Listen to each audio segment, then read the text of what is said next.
As I said to the kids, I have 3 other siblings. And Stephen, who was born 3 years after me, is the closest to me in age, which is probably why, even though I have an older brother, Ron, by 9 years, and an older sister by Lynn by 7 years, Stephen is the one who I played with the most growing up, and who also I tormented the most. While all 4 siblings teased each other and fought with each other, Steve and I did it to each other the most. It was those cries of, he started it, she hit me, you let me do what he does. My mother probably hoped that we would grow out of this soon, and that when we aged into our teens and early adulthood, it would all be over with. So I'm sure she was just a little more than exasperated the night Stephen and I started arguing over dinner of who was the favorite. Mind you, I was in my early 20s at the time, and he was around age 18. I don't even recall how we started on the subject, but I kept telling and insisting that he was Mom's favorite. And he kept arguing that our older brother, Ron, actually was. And for some reason, we weren't concerned that night about who my father's favorite was. Now, my mother, being a good mother, insisted that no one was her favorite. But we kept arguing. And the more that I insisted that Stephen was the favorite, the more vehemently he denied it, and the more agitated he got, which egged me on. Finally, I told him, ask Ron. He'll tell you you're the favorite. So he got up, he jumped up from the table and said, I will. Went over to the phone and called my brother at his house. He got on the phone and says, Deb says I'm the favorite, but I know you don't agree with that. To this day, I don't know what my older brother said, but I'm pretty sure he agreed with me, because Stephen started to stammer, well, fine, you're a mama's boy, and slammed down the phone. Sibling rivalry. If you have more than, I should say that I had permission from all parties in that story to tell that story. Sibling rivalry, it's more prevalent than we think. If you've had more than one child, or if you have been a brother or sister in the family, you at least have had some point where you've had personal experience with it. To a certain extent, it is a normal part of growing up, a way for children to distinguish themselves from each other.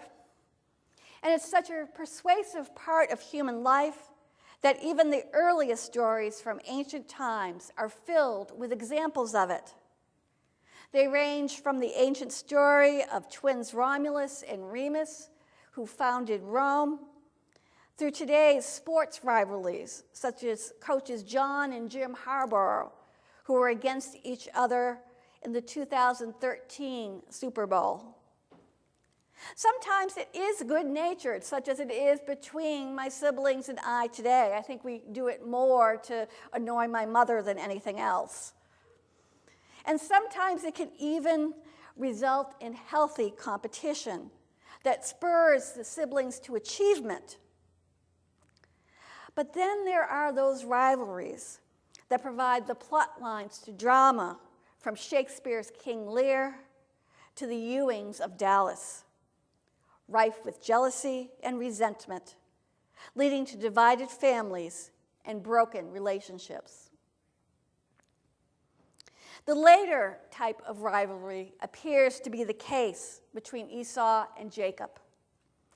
They are hardly the first story of sibling rivalry in the Bible.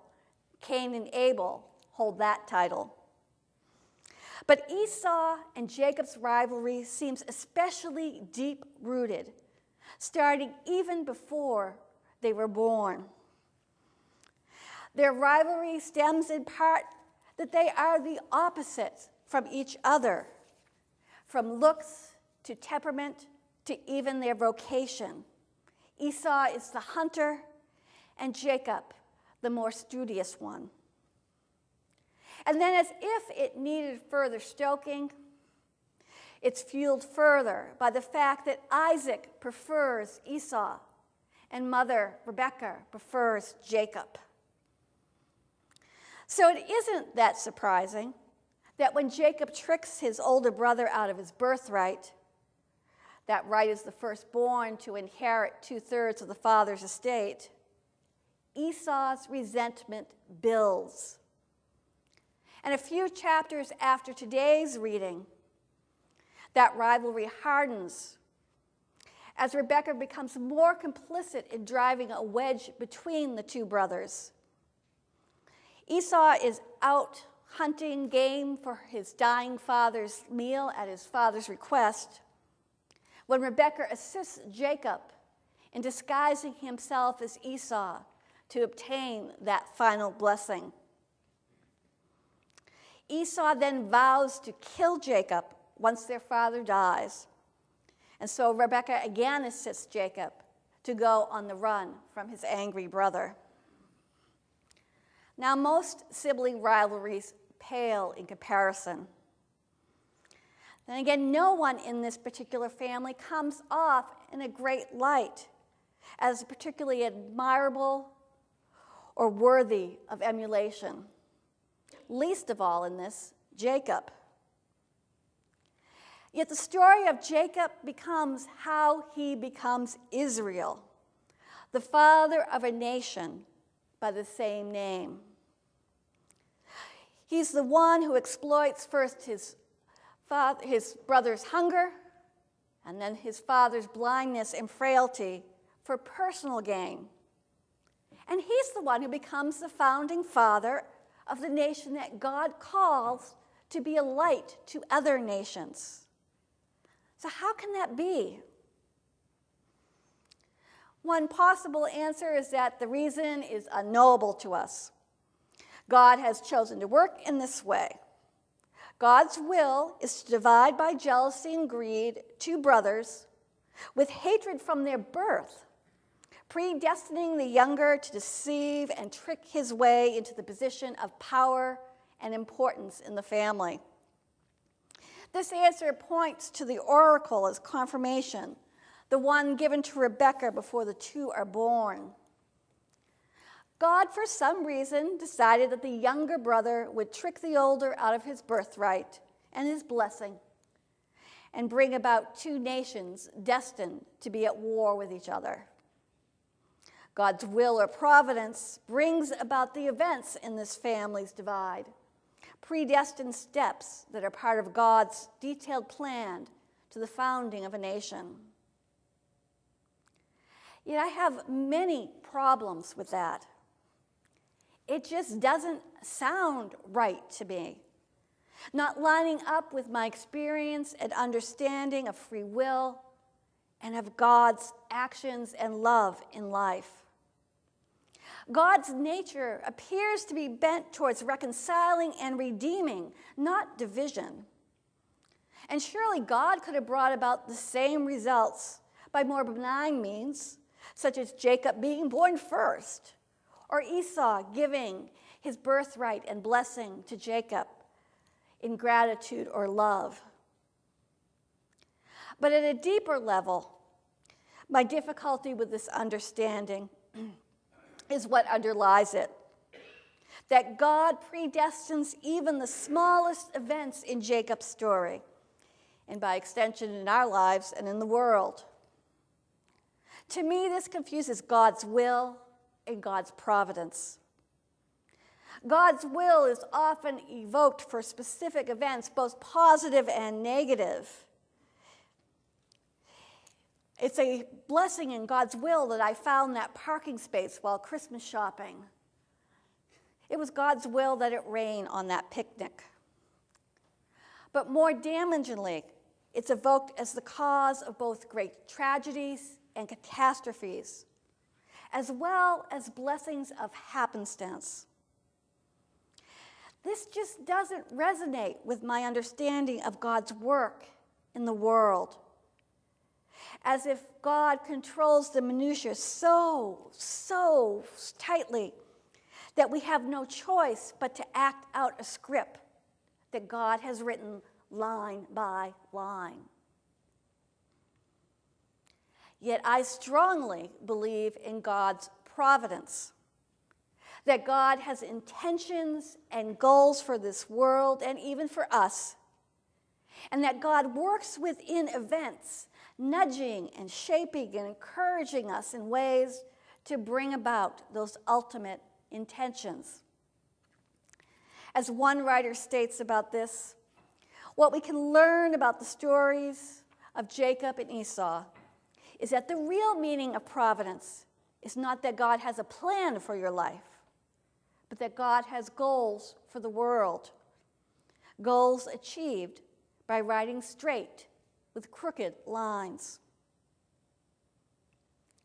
As we hear the messiness and the dysfunction in Jacob's story, we also start to witness the sometimes subtle, sometimes obvious work of God writing straight with crooked lines.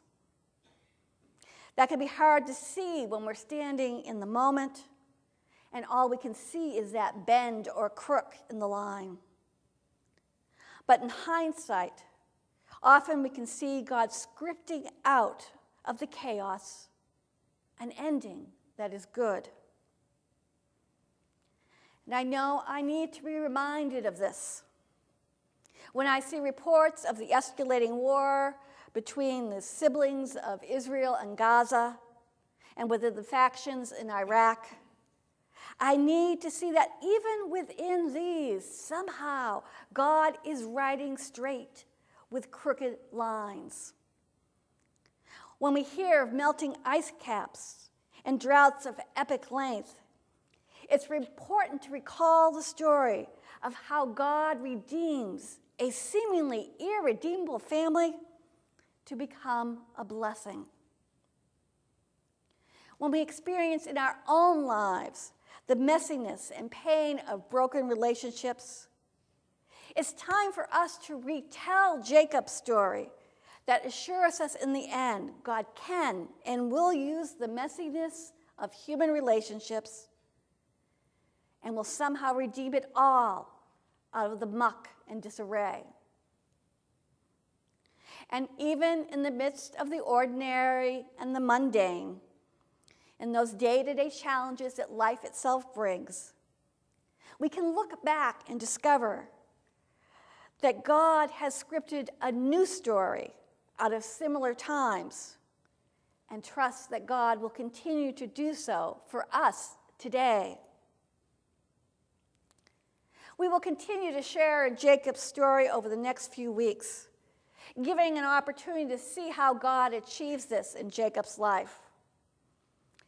As you listen over the next few weeks, I invite you to take time, as you hear Jacob's story, to look for where God is writing straight with crooked lines out of his life. As you hear Jacob's story, hear the promise that even now, God is straightening out the crookedness and the brokenness in the world, sometimes even using our broken lives as the instruments to make it straight. Amen. This week, as I worked on putting this worship service together, I went into Pastor John and said, you know, there just aren't a lot of hymns about Jacob stealing Esau's birthright. He laughed, and after he thought about it for a while, he suggested this last hymn, standing in the need of prayer, saying, you know, it's not my brother, not my sister, but it's me, O Lord. And as I thought about it, I thought how apropos that was. I didn't just do it because he's a senior pastor. That too often, like Jacob, we forget that we are the ones who are standing in need of God's grace and love, and are busy judging others or trying to get what someone else has gotten. So as you go forth this week, as you're looking hopefully for those straight lines that God is making out of crooked lines, may you also see where God has already blessed you, where God has given you many gifts, and where we stand yourself in the need of prayer because we're made to live in that relationship with each other and God. And may God bless you and keep you until we meet again.